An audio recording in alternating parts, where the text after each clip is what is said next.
welcome back to another video. I hope you're having a lovely day so far. In today's video, we're going to be going in with some meal prep. Not just any meal prep, we're doing some one pan chicken dish, really tasty, quick and easy, and maybe some potatoes in the oven, but that is about it. So yeah, simple and really easy, but most importantly, tastes so good and is really good for just those busy weeks, or if you're wanting to prep your meals out for work, anything like that, I've got you covered. Before we jump into it, if you could hit this video with a like, it would be very appreciated and we'll just get ahead. So, I went to Sainsbury's. The first recipe is going to be a chicken stir fry, so I'm using 3 chicken breast fillets. You're going to need some plain flour for this recipe, some mushrooms, some broccoli, you could use tender stem or florets, some chopped garlic. I honestly find this so much easier, it saves a lot of time, some seasoning, I'm going to use some salt and pepper, some soy sauce. I actually use this fake soy sauce. I got it from Amazon. I'll leave it linked below. It's just like a coconut aminos all-purpose sauce. Some fry light. I'm using this coconut oil lower calorie light spray, and then a chicken stock cube. So I'm just going to start by dicing my chicken breasts up. I'm just going to pop my frying pan on a medium heat and spray a bunch of this lower cal spray. It's like a coconut oil.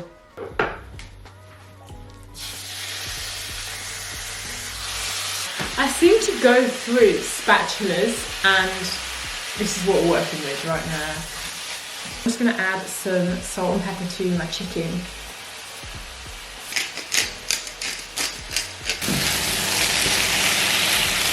Then I'm just going to chop 150 grams of mushrooms. And then just transferring over the cooked chicken into a separate bowl. I'm just going to spray some more oil before putting in the mushrooms.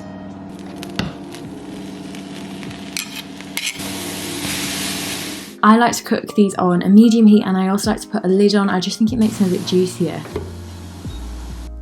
And next up, I'm just popping in the chicken stock and some hot water, 250 millilitres. Then just pop in the mushroom and broccoli into a separate bowl before adding some more coconut spray and my chopped garlic into the frying pan. And then going in with my chicken stock, mixing that up and measuring out my soy sauce. I definitely think just separating things into little bowls and stuff and cooking these separately just makes it more flavourful, in my opinion. Next up, I'm just measuring out my flour for the sauce. This really thickens things up. So I'm using 30 grams of plain flour and just measuring that up. It's about 1/3 of a cup.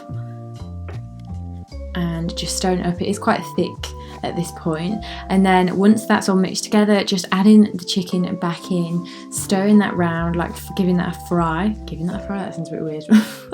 And of course adding the veggies all back in together. Oh, this smells so nice. Next up, I'm just cooking some whole grain brown rice. This takes about 15 minutes on the hob. You could also use like the microwavable bags if you personally just find them quicker and easy. I know some people just like get frustrated with the consistency of rice and stuff like that. Next up, I'm just separating it into my 4 different containers. Obviously, if you're, say, working from home, you could just put it in to one big containers. I got these from Aldi last year and they've lasted so well. Like, sometimes they do stain a bit, but they haven't broken at the seal or like leaked anywhere, which is just, you know, ideal.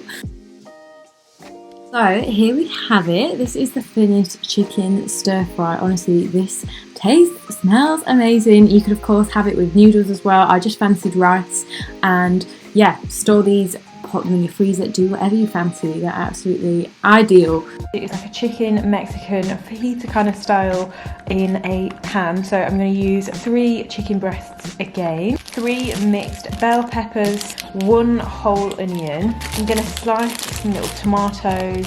Instead of like a wrap or rice, I'm going to just boil some baby potatoes and pop these in the oven to make them a bit crispy as well. For the seasonings, salt, pepper, some garlic granule, some chopped garlic, some chili powder, a bit of mixed seasoning, so I'm going to use this like fajita seasoning, and a lime. So I'm going to start by boiling the potatoes for about 10 minutes, and I've preheated the oven to 180 degrees. I'm just going to start by slicing the chicken breasts into strips this time, so not dicing them.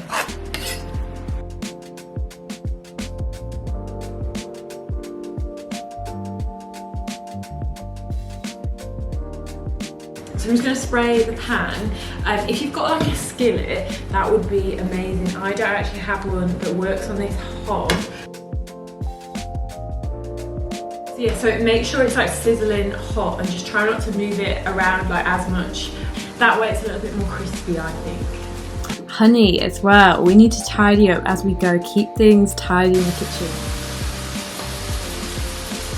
So I'm just going to add some salt and pepper. As well as all the seasoning, I'm also using some fajita seasoning and some hot paprika. Fun fact actually, when I first met Mason, I barely used to season my chicken.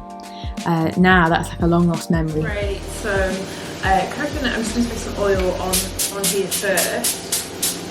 So I just season my potatoes with whatever I fancy, as well as a bit of coconut oil, pop them in the oven at 180 degrees, and they take about 30 to 40 minutes, just depending on how crispy you want them.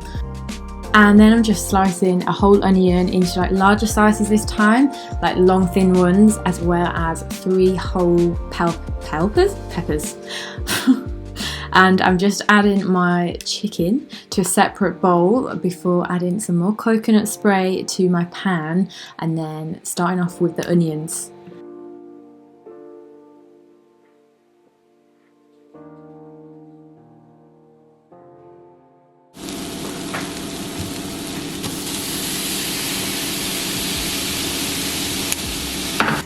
So once the onions have gone like a kind of neutral colour, I'm going to add my garlic in. I always try and put the garlic in like towards the end, just as otherwise you can just end up overcooking it. And cooking all my veggies before adding the chicken back in. Then I'm just transferring my chicken into my container. That I'm actually using the smaller ones here. I was being very optimistic, thinking I could fit everything in, and then popping my cooked potatoes in there. I just love every kind of potato. I love baby ripe potatoes and sweet potatoes. I like to just alternate between the two really. And here we have it, the finished chicken fajita potato bowl. I like adding just some tomatoes and also a little slice of lime. There's just something about it that really adds to the taste.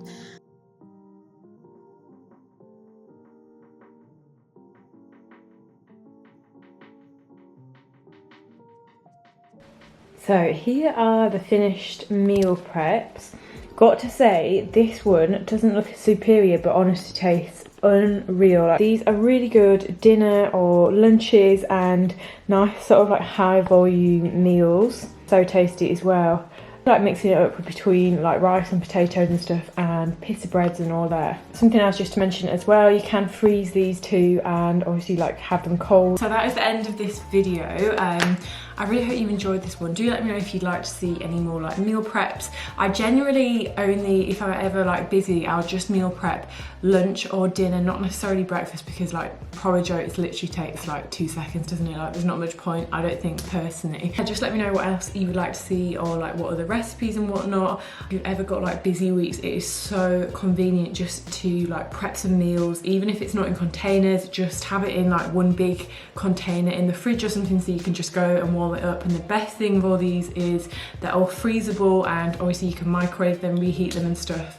I generally eat these like within 3, sometimes 4 days. I wouldn't really leave it much longer than that, as it's just not completely fresh and stuff. But trying to hit your macros, I think it's so good because these are so easy to track, and you can get so much more like for your macros just by making stuff from home. Not to mention, I always think these taste so much nicer than like a sandwich on the go, or just anything like that really. Anything that saves time, I am just like all about at the moment. Anyway, if you haven't already, I'd love you to stick around by joining the fam and subscribing to my channel. Make sure you like this video and I'll see you in the next one.